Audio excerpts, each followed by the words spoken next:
ठेव हात डोईवरी शिणली रे काया तुझ्या सावलीत जावो। श्री स्वामी समर्थ। स्वामी समर्थ तुमच्या सर्वांच्या इच्छा आकांक्षा पूर्ण करो हीच त्यांच्या चरणी प्रार्थना। तर नवरात्री ही काही थोड्या तासांवर येऊन ठेपलेली आहे। म्हणजे उद्या नवरात्रीचे 9 दिवसाचा उपवास, उद्या आपल्या घरी घटस्थापना होणार आहे।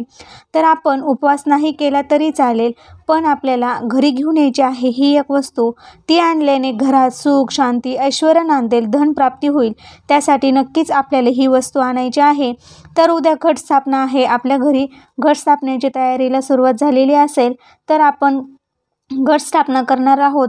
पण आपल्याला उपवास करणं शक्य नसेल तर आपण फक्त घरी ही एक वस्तू आणली तरी माता लक्ष्मीची कृपा कायमस्वरूपी आपल्या घरी राहील आणि आपल्या घरावर तिची कृपादृष्टी राहील, धनप्राप्ती होईल। त्यासाठी नक्कीच आपल्याला ही एक वस्तू घेऊन यायची आहे। ती कोणती आहे ते मी तुम्हाला सांगणार आहे। तत्पूर्वी तुम्ही अजून जर आपल्या चॅनलला सबस्क्राईब केले नसेल तर नक्की करा आणि शेजारची बेल आयकॉन देखील दाबा, म्हणजे जे नवनवीन व्हिडिओ अपलोड केलेले आहे त्याची नोटिफिकेशन तुम्हाला मिळेल। तर नवरात्रीत घरी आणायची आहे फक्त आपल्याला ही एक वस्तू। पैसा येईल, गरिबी दूर होईल, सर्व अडचणी सुटतील। तर 15 ऑक्टोबर उद्या आहे घटस्थापना, उद्या होणार आहे नवरात्रीला प्रारंभ। आपण 9 दिवस नवदुर्गांची पूजा करत असतो, 9 नैवेद्य देवीला दाखवत असतो, होईल तेवढी देवीची सेवा आपण करत असतो। आपण दुर्गा सप्तशतीचे पाठ तसेच कुंकुमार्चन, श्रीयंत्र असेल तर कुंकुमार्चन देखील करत असतो। आपण 9 दिवस उपवास करत असतो। तर आपल्याला उपवास करणं शक्य नसेल तर आपण फक्त ही एक वस्तू घरी घेऊन यायची आहे। ती कोणती आहे ते आपण पाहणार आहोत। त्यासाठी व्हिडिओ अजिबात स्किप न करता शेवटपर्यंत नक्की बघा। सध्या सर्वांच्या घरी घट बसलेले आहेत। या 9 दिवसात सर्वांच्या घरी आनंदाचे वातावरण असते। या दिवसात घरात कोणत्या वस्तू आणाव्यात जेणेकरून आपल्या घरात माता लक्ष्मी आगमन होईल। जे लोक या 9 दिवसात उपवास आणि व्रत करतात यांनी या वस्तू आवर्जून घरी घेऊन याव्यात, जेणेकरून त्यांच्या उपवासाचे त्यांना जी उपासना केलेली आहे त्याचे जास्ती पटीत फळ मिळेल। तसेच ह्या वर्षी माता लक्ष्मी हत्तीवर विराजमान होणार आहे, म्हणजे गजलक्ष्मीवर विराजमान होऊन येणार आहे। तर जे लोक उपवास आणि व्रत करत नाही अशा लोकांनी फक्त या वस्तू आवश्यक आणावे, त्यामुळे घरात देवी मातेचे आगमन लवकर होईल। तर कोणती आहे ते बघूया। नवरात्रीचे हे 9 दिवस बदलत आपल्या हिंदू धर्मात खूप महत्त्व आहे। या दिवसात माता देवीचे भ्रमण आपल्या पृथ्वी लोकात सुरू असते। तसेच या काळात माता देवी सर्व भक्तांच्या घरी जाऊन त्यांचे दुःख, येणाऱ्या अडचणी, सतत येणारे संकट, होणारा त्रास या सर्व गोष्टी दूर करण्याचे काम माता करत असते। या काळात माता लक्ष्मी हे काम करत असते।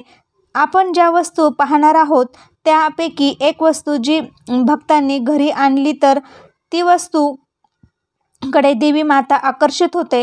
तर त्याच वस्तूवर ह्या वर्षी माता लक्ष्मी म्हणजे माता लक्ष्मीचं वाहन आहे गजलक्ष्मी, म्हणजे यावर्षी माता लक्ष्मी हत्तीवर विराजमान होणार आहे। तर ती वस्तूवर माता लक्ष्मी अतिशय प्रिय आहे। त्या वस्तूकडे माता लक्ष्मी खेचली जाते, त्या वस्तूकडे माता लक्ष्मी आकर्षित होते आणि देवीचे आगमन भक्तांच्या घरी लवकर होते। तर आपण अशा काही वस्तू जाणून घेणार आहोत। तर माता लक्ष्मी आपल्याकडे यावे, आकर्षित व्हावे, त्यापैकी एक वस्तू आहे ती म्हणजे कमळाचे फूल। तर त्याचप्रमाणे आपल्याला कमळाचे फूल देखील आणायचे आहे। त्याचप्रमाणे आपल्याला जी गजलक्ष्मी आहे ती आपल्याला घरामध्ये आणायची आहे। तुम्ही उपवास नाही केला तरी चालेल, तुम्ही फक्त जर घटस्थापना करणार असाल आणि उपवास करणे शक्य नसेल तर नक्कीच तुम्ही ही गजलक्ष्मी ही एक वस्तू घरी आणायची आहे। ते केल्याने बघा माता लक्ष्मी आकर्षित होईल, घरामध्ये कायमस्वरूपी वास करेल। कारण की यावर्षी माता लक्ष्मी हत्तीवर विराजमान आहे, म्हणजे माता लक्ष्मीचं वाहन हत्तीच आहे, ती गजलक्ष्मीवरच विराजमान होणार आहे। तर आपल्याला नक्कीच ही एक वस्तू आणायची आहे। त्याचप्रमाणे माता लक्ष्मीला कमळ देखील प्रिय आहे, ती कमळाच्या फुलाला आकर्षित होते। त्यापैकी एक वस्तू आहे ती म्हणजे कमळाचे फूल, ते आणायचं आहे। माता लक्ष्मी स्वयं या फुलावर विराजमान झाली आहे आणि आपण या दिवसात हे फूल घरी आणले आणि त्याची 9 दिवस पूजा केली तर याचे चांगले फळ आपल्याला मिळू शकतात। त्यामुळे हे कमळाचे फूल नक्की घरी आणावे।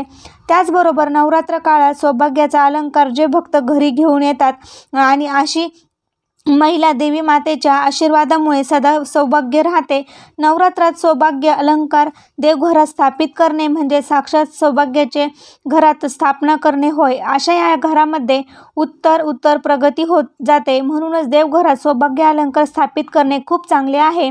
अजून एक खूप महत्त्वाची गोष्ट आहे ती म्हणजे या काळात देवघरात सोन्याची किंवा चांदीची एक नाणी ठेवावी, पण त्यावर गणपती बाप्पा आणि लक्ष्मीचे प्रतीक असणे गरजेचे आहे. हे नाणे देवघरात ठेवून 9 दिवस त्याची पूजा करावी आणि 9 दिवस झाल्यानंतर हे नाणे आपल्या ज्या ठिकाणी धन ठेवतो त्या ठिकाणी ठेवावी. या चांगला लाभ होतो असे म्हटले जाते. देवी सरस्वतीचे वाहन मोर आहे, यामुळे या दिवसात आपण एक मोरपंख घरी घेऊन यावे व देवघरात ठेवून त्याची पूजा करावी. वास्तुशास्त्रानुसार जर का मोरपंख ईशान्य कोपऱ्यात ठेवले तर आपल्या घरातील नकारात्मक गोष्टी कमी होतात. तसेच देवघर मोरपंख ठेवून पूजा केली तर आपल्या घरात विद्या आणि धनाची कमतरता कधीच राहणार नाही. तर अशा प्रकारे आपल्याला देवघरामध्ये ह्या वस्तू ठेवायच्या आहे. पण तुम्ही नवरात्राचा उपास जर करणार नसाल तर तुम्ही फक्त गजलक्ष्मी उद्या आपल्या घरी आणायची आहे. आणि बघा, माता लक्ष्मी कायमस्वरूपी आपल्या घरामध्ये वास करेल, सदैव ती टिकून राहील. त्यासाठी नक्कीच आपल्याला गजलक्ष्मी आपल्या घरी ही एक वस्तू आणायची आहे. तर उद्या नवरात्राचा प्रारंभ आहे, उद्या घटस्थापना आहे. तुम्ही घटस्थापना करणार आहात पण उपवास करणार नाही तर नक्कीच तुम्ही उपवास नाही केला तरी चालेल, फक्त घरी ही एक वस्तू घेऊन या. कसा वाटला व्हिडिओ ते कमेंटद्वारे नक्की सांगा. तुम्ही अजून जर सबस्क्राईब केले नसेल तर नक्की करा. श्री स्वामी समर्थ. धन्यवाद.